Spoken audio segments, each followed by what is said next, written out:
চলে এলাম আবার খুলশী মার্টে। কারণ সেদিন কেনাকাটা করতে এসে আমার দুটো কাঁচের বয়াম ভীষণ পছন্দ হয়েছিল।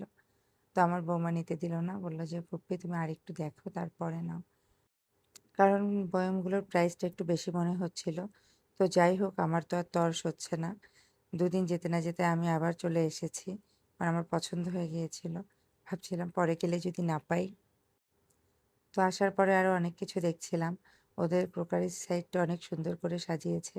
আমার মনে হয় প্রতিটা মেয়েই ঘরের এইসব জিনিসপত্র দেখলে আর নিজেদেরকে ধরে রাখতে পারে না। তখন আর পকেটের দিকেও খেয়াল থাকে না যে কতটা বিল আসবে বা কি। একটার পর একটা জিনিস ইনক্লুড হতে থাকে। আমি আবার ২ টা উডেন ট্রে দেখছিলাম। ট্রেগুলো সিম্পল কিন্তু আমার খুব ভালো লেগেছিল। তারপর দেখছিলাম একটা ফ্রাইং প্যান। প্যানটা বেশ সুন্দর। এটা হচ্ছে আয়রনের তৈরি এবং হেভি ওয়েট। ওটাও নিয়েছিলাম। আমার সাথে কিন্তু চুকুও কেনাকাটা করছে।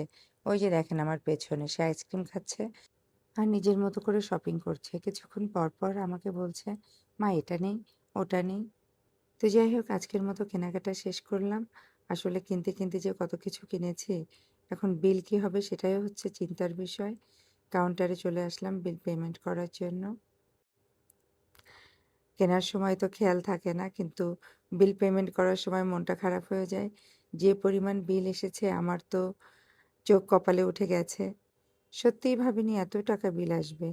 তো যাই হোক কি আর করা, সবকিছু নিয়ে ফেলেছি, এখন তো আর কিছু করার নেই।